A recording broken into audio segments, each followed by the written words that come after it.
बिस्मिल्लाहिर्रहमानिर्रहीम। अस्सलाम वालेकुम नादरीन, आप यूट्यूब चैनल देख रहे हैं, मैं इमरान खान हूं। नादरीन, दो मिसालें मैं आपको सुनाता हूं। मिसालें क्या है, कहावतें हैं। 900 चूहे खाकर बिल्ली हज पे चली, और दूसरी है उल्टा चोर को तवाल को डांटे। ये मैं आपको आगे जाके बताता हूं कि मैंने आपको क्यों सुनाई। लेकिन पहली बड़ी खबर यह है कि सलमान अकरम राजा साहब, नईम हैदर पंजूता साहब, शौकत बसरा साहब और ज़हीर अब्बास साहब, ये पाकिस्तान तहरीक इंसाफ के रहनुमा है। ये जनाब जैसे ही गिलगित बल्तिस्तान में दाखिल हुए, इनको पकड़ लिया गया, इनको रोक लिया गया और इनको भी सूबा बदर कर दिया गया। ये है जनाब पाकिस्तान में आज़ादी, ये है जनाब पाकिस्तान में जमहूरियत। मिलिट्री एस्टेब्लिशमेंट सारा कुछ करने के बावजूद एक खौफ में मुब्तला है कि अगर उन्होंने ब्रुटैलिटी ना दिखाई और जरा सा भी कंपेन करने के लिए पाकिस्तान तहरीक इंसाफ को छोड़ा, तो वो गिलगित बल्तिस्तान का इलेक्शन चोरी नहीं कर पाएंगे। ये इलेक्शन चोरी करना उनकी मजबूरी है, क्योंकि गिलगित बल्तिस्तान एक बड़ा हसास इलाका है। वहां पे मिलिट्री एस्टेब्लिशमेंट हमेशा से अपना कंट्रोल चाहती है, अपनी कमांड में चीज़ों को रखना चाहती है। और इस मरतबा ये हो रहा है कि लोग मिलिट्री एस्टेब्लिशमेंट के सख्त खिलाफ हो गए। लोग वोट डालना चाहते हैं कैदी नंबर 804 और उनके लोगों को, लेकिन उनको वोट डालने की सहूलत में असर नहीं है। कोई वोटर दूर दूर मुंतकिल कर दिए गए हैं, कहीं पे नोटिस जारी किए जा रहे हैं, कहीं पे धमकियां लगाई जा रही हैं। तो पाकिस्तान तहरीक इंसाफ के साथ या उनके हमायत याफ्ता उम्मीदवारों के साथ तो यही हो रहा। हत्ता कि एक बड़ी अजीबोगरीब चीज़ है, ये मैंने कभी नहीं देखी। इलेक्शन कमीशन और पाकिस्तान का निज़ाम जो है वो रोज़ाना एक नया रिकॉर्ड लगाता है। ये जो नया रिकॉर्ड लगाया, ये जनाब गिलगित बल्तिस्तान का इलेक्शन कमीशन है। रिकॉर्ड आप चेक करें, इन्होंने क्या लगाया। इन्होंने खालिद खुर्शीद साहब, जो साबिक वजीर आला हैं गिलगित बल्तिस्तान के, उनकी वालिदा को, जो उम्मीदवार हैं, और एक नोटिस जारी कर दिया। नोटिस बड़ा इंटरेस्टिंग है। ये नोटिस मैंने पढ़ा तो मैं तो सर पकड़ के बैठ गया कि ये पागल है, इनका दिमाग काम नहीं कर रहा। तो मिसिज शाहिदा को इन्होंने, इंडिपेंडेंट कैंडिडेट हैं और GBA 13 स्टोर 1 वहां से ये कैंडिडेट हैं, तो इनको जनाब एक नोटिस जारी किया गया था। ये नोटिस मेरे सामने अब मौजूद है। नोटिस आप देखिए और फिर आप सोचिए कि जनाब इस किस्म के नोटिस भी पाकिस्तान में जारी किए जा रहे हैं। ये 29 मई 2026 का नोटिस है और इसके अंदर जो गुजारिशात या अहकामात हैं वो क्या है, जरा ये आप देखिए। इन्हें कहा गया कि 24 घंटे के अंदर अंदर आप पेश होकर जवाब दें और 24 घंटे के अंदर अंदर अपने कारकुनों के जरिए से आप सारे पाकिस्तान तहरीक इंसाफ के झंडे उतरवाएं। आप एक आज़ाद उम्मीदवार हैं और आपके जो वोटर सपोर्टर हैं वो पाकिस्तान तहरीक इंसाफ के झंडे और तहरीक इंसाफ से रिलेटेड चीज़ें क्यों इस्तेमाल कर रहे हैं। इमरान खान का फोटो क्यों लग रहा है, तहरीक इंसाफ के झंडे क्यों लग रहे हैं, तो आप ये क्यों कर रहे हैं। लिहाजा आपके खिलाफ कार्रवाई हो सकती है। साथ में एक सेक्शन भी लिखा हुआ है कि section 234 of the election act 2017, इसके हवाले से हम आपके खिलाफ कार्रवाई कर सकते हैं। और आपके लोग जो है वोटर सपोर्टर, अब वोटर सपोर्टर जिसका मर्जी झंडा लगाए भाई, वो पाकिस्तान का झंडा लगाए, वो PMLN का झंडा लगाए, वो PTI का झंडा लगाए, किसी भी जमात का झंडा लगाए, जिसको मर्जी वोट दो, जिसका मर्जी झंडा लगाओ। ये तो पाकिस्तान में मना ही नहीं है। कोई इंडिया का झंडा तो नहीं लगा दिया ना, या इसराइल का झंडा तो नहीं लगा दिया भाई। झंडा तो लगाया है पाकिस्तान तहरीक इंसाफ का, जो पाकिस्तान में एक रजिस्टर्ड पॉलिटिकल पार्टी है और एक सबसे मकबूल पॉलिटिकल पार्टी है। वो कहते हैं जी वोटर सपोर्टर ने क्योंकि झंडा लगा दिया है तो आपके खिलाफ कार्रवाई हो सकती है। ये इलेक्शन कमीशन यहां तक पहुंच गया। ये वो खौफ है जो पाकिस्तान की मिलिट्री एस्टेब्लिशमेंट को जीने नहीं देता। वो डरे हुए, उन्होंने अपने सारे मोहरे इस्तेमाल किए। बिलावल को भिजवाया, वहां पे उन्होंने भिजवाया, बिलावल की बहन को भिजवाया, गवर्नर पंजाब गए, बहुत सारे और लोग गए। अभी नवाज शरीफ को पहुंचाया गया और नवाज शरीफ को तो ठीक ठाक प्रोटोकॉल में पहुंचाया गया। यानी एक तरफ विजुअल्स आते हैं, वीडियोज आती हैं कि सलमान अकरम राजा, नईम हैदर पंजूता, शौकत बसरा, ज़हीर अब्बास, इनको निकाल दिया गया। इससे पहले जो है वो निकाला गया वहां से जुनैद अकबर साहब को, फिर असद कैसर साहब को कैसे रोका गया, फिर बाकी लोग जो जलसा करने जा रहे थे उनको कैसे रोका गया, फिर पाकिस्तान तहरीक इंसाफ के हमायत याफ्ता जितने उम्मीदवार हैं उनको नज़रबंद किया गया, उनको कंपेन चलाने से मना किया गया, उनके झंडे, उनके पोस्टर, वो सारी चीज़ें उतरवाने के अहकाम जारी किए गए। अब ये सारी चीज़ें वहाँ पर मिलिट्री एस्टेब्लिशमेंट इंतजामिया के जरिए से करवा रही है। इंतजामिया की ताकत कम होने पर 5000 पुलिस वाले पंजाब से भी बुलवा लिए गए। अब नवाज शरीफ साहब जब पहुंचे हैं तो नवाज शरीफ साहब के प्रोटोकॉल के लिए पंजाब पुलिस वहाँ पे पहले से मौजूद थी। फिर इन्होंने सरकारी बंदे भी भेजे हुए हैं। आपको पता है नवाज शरीफ का जलसा पटवारियों से ही होता है। सरकारी मुलाजमीन इकट्ठे किए जाते हैं, बिठाए जाते हैं, मजबूर किया जाता है कि बैठो, नवाज शरीफ का जलसा है। नवाज शरीफ ने शुरू से लेकर आज तक जलसे ऐसे ही किए हैं। मुझे एक दिन तारुल कादरी साहब ने बताया कि जब ये नए नए सियासत में आए हुए थे ना, मियाँ शरीफ और इनके बच्चे, तो ये जो इनके ऊपर फूल फेंके जाते थे ना अवाम की जानिब से, वो फूलों का बिल भी इनके घर में आ जाता था और ये बिल अदा करते थे। तो ये इनके हालात थे और आज भी ऐसा लगता है कि ये इनके साथ लोग मोहब्बत नहीं करते। ये सरकारी वसाइल को इस्तेमाल करके कुछ ना कुछ करके अपनी सियासत को धक्का लगाते रहते हैं। तो नवाज शरीफ साहब पहुंचे, ये वो आदमी है जिसने कौम को लोड शेडिंग का अजाब दिया।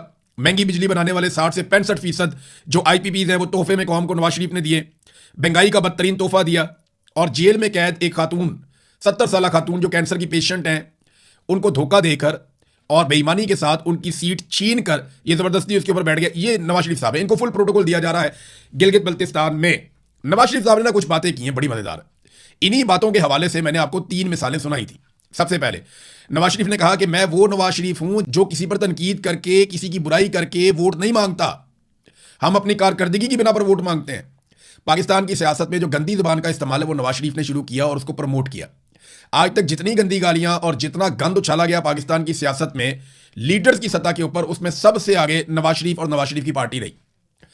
वर्कर्स की बात नहीं कर रहा, पार्टी की बात कर रहा हूं, लीडर्स की बात कर रहा हूं। गंदी गालियां देने वाले लोगों को नवाज शरीफ और शहबाज शरीफ ने अपने बीच में खड़ा करके शाबाश दी।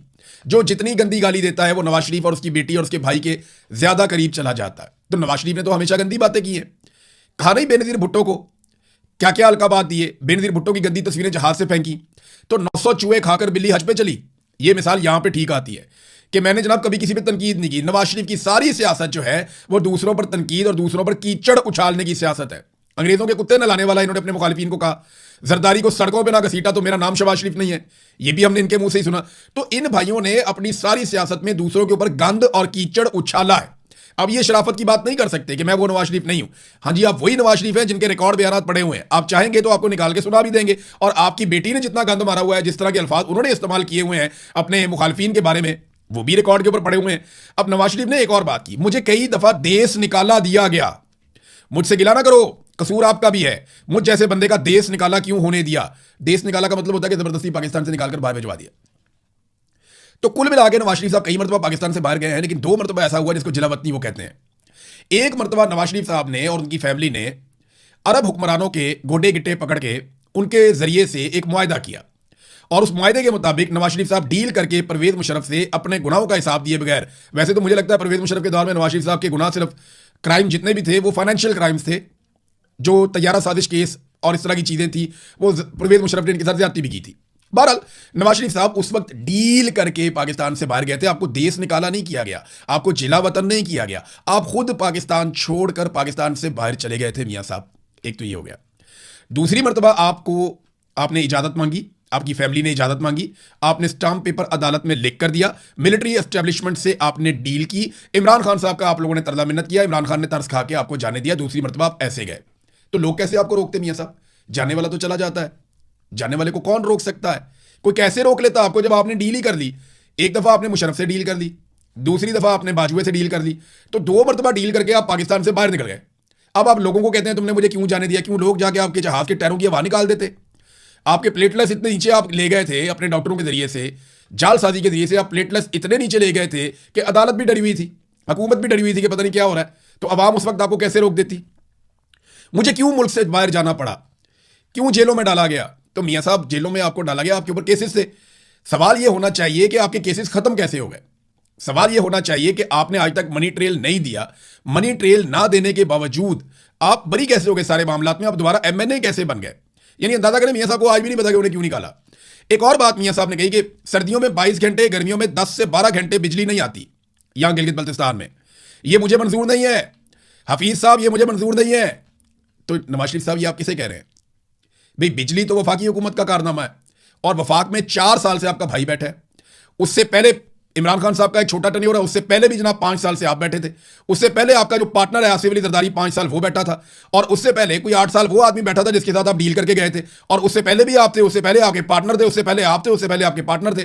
तो मियां साहब 1988 से लेकर अब तक आप और आपके पार्टनर हुकूमत में चले आ रहे हैं। अगर आज भी अगर गिलगित बल्तिस्तान में 22 घंटे सर्दियों में और 12 घंटे गर्मियों में बिजली नहीं आ रही तो मियां साहब रिस्पॉन्सिबल आप हैं, जिम्मेदार आप हैं। जो आईपीपी आपने लगाए, इजाफी बिजली तो बना दी, लेकिन लोगों में सकत ही नहीं है वो बिजली खरीदने की।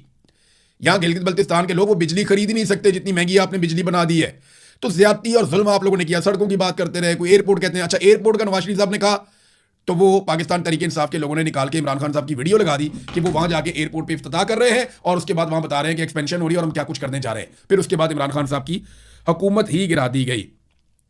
तो मियां साहब जहां जाते हैं ना लोगों के साथ गिले शिकवे शुरू कर देते हैं कि जनाब मैं तो बड़ा अजीम आदमी था, मेरे से फायदा नहीं उठाया गया, और पीछे खड़े हुए लोग जो है ना वो रोनी शक्लें बना लेते हैं। मियां साहब जिन्होंने आपको निकाला था ना उन्हीं की गोद में आप अपने पूरे टब्बर के साथ आज बैठे हुए हैं। जिन्होंने आपको निकाला था ना आप उन्हीं के जूते आजकल पॉलिश कर रहे हैं। आप उन्हीं के साथ आज भी ताल्लुकात बना के उन्हीं के साथ मिलकर पाकिस्तान को लूट रहे हैं, तबाह बर्बाद कर रहे हैं, जिन्होंने आपको निकाला था। सादी बात यह है, आप जब गिरफ्तार हुए तो इमरान खान वजीर आजम नहीं था। हाँ, जब आपको पाकिस्तान से बाहर भेजा गया तब इमरान खान वजीर आजम था। तो आपको तो इमरान खान ने गिरफ्तार भी नहीं किया मियां साहब। तो सादी बात यह है और कुल बात यह है कि मियां नवाज शरीफ साहब वहां पे जो भी बयानियां लेकर गए हैं वो बयानियां तो जबरदस्त है। इनके पास कहने के लिए कुछ बच्चा ही नहीं है। कोई एक बच्चा भी मैट्रिक का उठ के खड़ा हो जाए ना, मियां साहब से सवालात करे, तो आज मियां साहब जवाब नहीं दे सकते। मियां साहब इंटरव्यू देंगे अपने किसी बहुत करीबी सहाफी को, वो हल्की हल्की बॉलिंग करवाएगा, मियां साहब हल्की हल्की शॉटें मारेंगे, बस यही अब औकात रह गई है। पॉलिटिक्स में मियां साहब को खड़ा होना पड़ेगा। मैं आज भी ये कहता हूं कि किस्मत ने आपको 3 मरतबा वजीर आजम बनाया एस्टेब्लिशमेंट की मदद से। आप ये मौका हाथ से ना जाने दें। आप बूढ़े हो गए, आपकी सियासत की यानी आखिरी इनिंग चल रही है आपकी, तो कम से कम इसको तो ठीक तरीके से खेल लें, अपनी तारीख तो ठीक बना लें, कम से कम एस्टेब्लिशमेंट के खिलाफ खड़े तो हो जाए। इमरान खान ने आपको मौका दिया था कि आप आसिम मुनीर साहब को एक्सटेंशन और इस्तना ना दें, लेकिन आपने वो दोनों चीजें उनको दे दी। अब भी मौका मियां साहब सियासी लोगों को इकट्ठा करें और सियासी अंदाज में फैसले करें। पाकिस्तान को सियासतदान आगे लेकर बढ़ेंगे तो ये मुल्क तरक्की करेगा। मिलिट्री एस्टेब्लिशमेंट पाकिस्तान को मजीद नुकसान पहुंचाएगी। और मैं इसलिए नहीं कह रहा कि वो बहुत ही बदनीयत है, वो अपने मफाद के लिए तो काम करते हैं, लेकिन उनका दिमाग ही इतना होता है ना, उनकी काबिलियत है ये, जिसकी जो काबिलियत है, जिसकी जो सलाहियत है, उसके मुताबिक काम करना चाहिए। नवाज शरीफ ने एक और बात की कि मैं कारकर्दगी पर वोट मांगने आया हूं, कारकर्दगी की बुनियाद पर। कारकर्दगी क्या है जनाब आपकी? आप अपनी जवानी से लेकर अब तक इक़्तिदार में ही हैं, या आप पाकिस्तान से बाहर चले जाते हैं या आप इक़्तिदार के अंदर रहते हैं। मियां साहब अपनी कारकर्दगी बताएं ना, आपकी क्या है? आज अगर आप कहते हैं गिलगित में फलानी चीज़ नहीं बनी या वो चीज़ नहीं बनी या ये चीज़ नहीं बनी, तो ये सारा कुछ आपके अदवार में ही नहीं बना ना। इमरान खान का तो छोटा सा दौर है बीच में, सारा मलबा आप उस छोटे से दौर पे तो नहीं डाल सकते। लिहाजा अब इनके पास इतना भी कुछ नहीं बचा कि ये इमरान खान पे इल्ज़ाम ही लगा दें। नादरीन, हाँ, दूसरी तरफ एक और खबर है कि अडियाला जेल के बाहर अभी जब मैं वीडियो रिकॉर्ड कर रहा हूँ, इस वक्त भी वहाँ से डेवलपमेंट आ रही है कि अलीमा खानम, उनकी बहनें सुहेल अफरीदी, उनकी कैबिनेट के कुछ लोग और उनकी पार्टी के कुछ लोग और कुछ कारकुन वो अडियाला जेल के बाहर फिर से पहुँच गए हैं और वहाँ जाकर उन्होंने एहतजाज शुरू कर दिया। अडियाला के बाहर जो नाका है वहाँ पर पुलिस ने उन्हें रोक लिया और वहाँ पर वो बैठ गए। अब वो वहाँ पे एहतजाज कर रहे हैं, इससे कोई फर्क नहीं पड़ता मिलिट्री एस्टेब्लिशमेंट को भी और उनकी बनाई हुई हुकूमत को भी, इससे कोई फर्क नहीं पड़ता। ये हर हफ्ते जाके आप वहाँ बैठ जाए, आप सिर्फ एक हाजिरी लगाते हैं कि हम यहाँ पे आए हैं। जब तक आप लाखों लोगों को नहीं निकालेंगे तब तक कोई फर्क नहीं पड़ेगा। सुहेल अफरीदी साहब ने अपना मौका बहुत हद तक ज़ाया कर दिया। मैं ये नहीं कह रहा कि अब उनके पास बिल्कुल चांस नहीं है, मैं ये भी नहीं कह रहा कि अब वो कोई तहरीक चलाने के काबिल नहीं है। हाँ, मैं ये कह रहा हूँ कि उनके पास जो मौका था उन्होंने बहुत हद तक ज़ाया कर दिया। सुहेल अफरीदी के आने के बाद नौजवानों को एक एनर्जी मिली थी, उन्हें इकट्ठा किया जा सकता था, लाखों नौजवानों को साथ जोड़ा जा सकता था, लेकिन सुहेल अफरीदी की तवज्जो दूसरी चीज़ों पे चली गई। बहरहाल वो फिर वही मुतालबात कर रहे थे, इमरान खान से मुलाकात करवाई जाए, उनका इलाज करवाया जाए। ना मुलाकात, ना इलाज, ना रिहाई, कुछ भी नहीं। ये सारी चीज़ें आसिम मुनीर साहब ने नहीं देनी जब तक पाकिस्तान की अवाम लेगी नहीं। और पाकिस्तानी अवाम को मुतहर्रिक करने के लिए, स्ट्रीट मूवमेंट चलाने के लिए सुहेल अफरीदी साहब ने अभी कोई पहला कदम भी नहीं उठाया, कोई काम वो इस बारे में नहीं कर सके। हाँ, एक और दावा उन्होंने किया, इसकी तस्दीक हो जाएगी आने वाले वक्त में। उन्होंने कहा जी कि सरप्लस बजट हम नहीं दे रहे, हम बैलेंस बजट दे रहे हैं, यानी जो पैसा हमें वफाक से मिला हमने सारा आवाम पे खर्च कर दिया है। ये उन्होंने दावा किया, ये भी पता चल जाएगा 2-4 दिन में, समझ आ जाएगी। लेकिन उन्होंने कहा जी अपनी तवज्जो वफाकी बजट की तरफ रखें, उससे पाकिस्तान को फर्क पड़ेगा। हमारा बजट हम जाने, खैबर पख्तूनख्वा की आवाम जाने, नहीं जनाब, ऐसे नहीं होगा। इस तरह तो वफाकी हुकूमत भी हमें ये कहेगी कि बजट हम जाने और हमारी आवाम जाने। मीडिया कौन होता है पूछने वाला या सवाल करने वाला? हम उनसे भी सवाल करेंगे, आपसे भी सवाल करेंगे। अगर आप पैसा कौम का ज़ाया करेंगे तो हम आपसे भी पूछेंगे, हम उनसे भी पूछेंगे। आप सारे लोग आवाम को जवाबदेह हैं और मीडिया सवाल उठाने में हर जगह पे हक बजानिब है। तो जनाब हमारा बजट हम जाने ये तो नहीं होगा, मीडिया सवाल तो ज़रूर पूछेगा। अब बजट आपका कितना सरप्लस है, हाँ ये बात ठीक है उनकी कि वफाकी हुकूमत जो बजट बनाती है उसका इम्पैक्ट पाकिस्तान में महंगाई के हवाले से बहुत ज़्यादा आता है और वही मेन इम्पैक्ट होता है जो महंगाई के ऊपर आता है। अब नाज़रीन, एक खबर मैं आपको और दूं क्योंकि बजट की बात हो रही है, तो पाकिस्तान के अंदर सरमायाकारी की सूरत हाल क्या है, ज़रा ये आप देख लें। पाकिस्तान में कारोबारी एतमाद कमज़ोर हो गया है। 80% इदारों ने सरमायाकारी रोकने का या सरमायाकारी मौखर करने का फैसला कर लिया है। और ये overseas investors chamber of commerce and industry के ताज़ा बिजनेस कॉन्फिडेंस इंडेक्स सर्वे में ये बात सामने आई है।